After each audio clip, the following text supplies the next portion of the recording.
Tendance première. 10h, 11h30.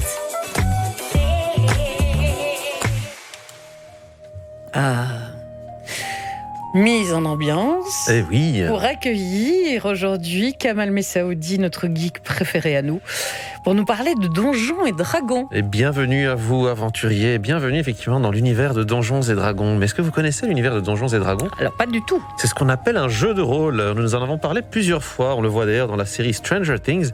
Il s'agit d'un loisir ludique extrême, puisqu'il s'agit de contes. Il y a un maître de jeu qui vous raconte une aventure, entouré de joueurs autour d'une table, et les actions sont déterminées par des jets de dés, par des improvisations, et le mot d'ordre est aventure. Bienvenue à l'aventure. La manière de le matérialiser la plus simplement possible, c'est par exemple lorsque nous avons parlé la semaine dernière du Seigneur des Anneaux. C'est ce qu'on appelle un univers qui se prête à ce genre d'aventure, mais on peut vivre des aventures dans tous les univers que l'on veut. De la science-fiction, du contemporain, du vampire, du loup-garou, du troll. Je sais que vous aimez beaucoup les trolls. Je ne sais pas pourquoi d'ailleurs. J'aime le troll. Alors, un petit historique rapide de Donjons et Dragons. Oui. Eh bien, Donjons et Dragons a été créé par un monsieur qui s'appelle Gary Gygax. Dans les années 70, il avait un jeu avant qui s'appelait Chainmail, ce qu'on appelle des jeux de wargame, c'est-à-dire des petits personnages de plomb qui se battent sur une table dans lequel ils doivent simplement combattre. Sauf que Gary Gygax voulait aller encore plus loin. Il voulait que ces personnages parlent, vivent des aventures et des interactions entre eux. Et donc, dans cette carte qui avait été dessinée, il y avait une grotte et il avait décidé que ces personnages puissent rentrer dans cette grotte. Et une fois qu'on rentre dans la grotte, c'est le pouvoir du cerveau et de l'imagination dont on a parlé plusieurs fois, ce qui a donné ce jeu mythique Donjons et Dragons qui est connu maintenant de tous, qui est même d'ailleurs dans les nouvelles éditions vendu en librairie. Vous imaginez à l'époque, si on m'avait dit qu'un jeu de rôle serait vendu en librairie, à l'époque on nous jetait dans une fosse en disant qu'on était des méchants. Déjà qu'on vous garde enfermés dans les caves. Oui, effectivement. Et donc ça est venu en moi une réflexion intéressante à comparer Donjons et Dragons et la vraie vie. Je vous explique pourquoi. La première chose, c'est lorsque vous êtes un aventurier et que vous faites une partie de jeu de rôle, souvent vous devez utiliser des dés, et dans Donjons et Dragons, c'est des petits dés que l'on voit ici derrière nous. Ah oui, c'est pas un dé à 6 faces. Ce sont des dés à plusieurs faces. Ici, c'est ce qu'on appelle un dé à 20 faces. Et chacune de vos actions est guidée par un jet de dés. Vous pouvez faire un échec critique, c'est-à-dire si vous faites un 1 en général, ou si vous faites un 20, c'est ce qu'on appelle une réussite critique. Et ça me fait me poser une question importante dans la vraie vie. Est-ce que vous imaginez votre vie comme un ensemble de réussites ou d'échecs critiques que vous allez effectuer? Et est-ce que vous laissez une part au hasard? Oui, mais enfin, je joue pas mes décisions au dé quand même. Ah bon? Bien, oui, il y a une part de hasard quand même, oui.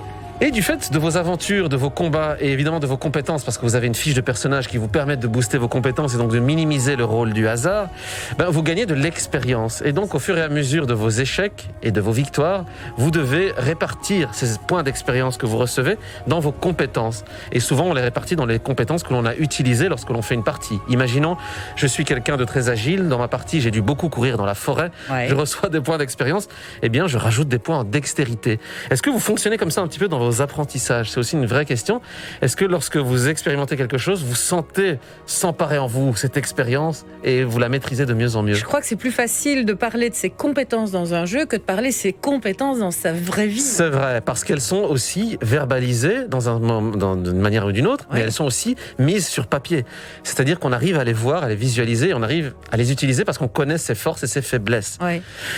Autre point très important, dans les parties, pas forcément que de Donjons et Dragons, dans Warhammer par exemple, vous avez ce qu'on appelle des points de destin. Je vous donne un exemple. Vous êtes un petit hobbit, pas très agile, et vous devez foncer au-dessus d'un ravin. C'est ça. Et malheureusement, vous glissez parce que votre jet de dés vous fait faire un échec critique, vous tombez dans ce ravin. Eh bien, certaines parties, pas forcément de Donjons et Dragons, vous permettent d'utiliser ce qu'on appelle des points de destin, c'est-à-dire un reset. C'est-à-dire que Dame Nature, une force quelconque, au lieu de vous faire tomber dans le trou, fait en sorte qu'au dernier moment, vous arrivez à vous rattraper de l'autre côté du ravin et vous revenez de l'autre côté. C'est aussi une vraie métaphore sur la vraie vie. Est-ce que vous êtes plutôt du genre à croire en votre bonne étoile? Est-ce que vous croyez au coup de pouce du destin? Qu'est-ce que le destin finalement? Ah ouais, moi j'ai beaucoup de points de destin à mon avis. Ouais, c'est vrai. Vous avez beaucoup rattrapé des ravins. Beaucoup. Et ça, j'ai beaucoup en fait traversé des ravins sans même m'en apercevoir. Et puis j'étais de l'autre côté, je me disais ah bon, ah bah voilà. Parce que dans la vraie vie, on dit souvent que ce qu'on appelle le destin, c'est aussi quelque chose que l'on doit forger. Ce n'est pas quelque chose que l'on subit.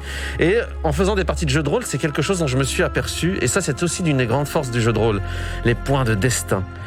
Troisième point, vous en parlez tout à l'heure, le Ouais. fait de comprendre ses compétences, les classes de personnages. Est-ce qu'il faut rentrer dans une case? Parce que c'est vrai que quand on devait choisir, en tout cas dans Donjons et Dragons, on pouvait être un mage, jeter des sortilèges, un prêtre, soigner, guérir, apaiser, un ranger, vous êtes un spécialiste de la forêt, un paladin, un chevalier divin, un guerrier ou un voleur, donc quelqu'un qui est spécialisé dans des compétences d'agilité et ce genre de choses.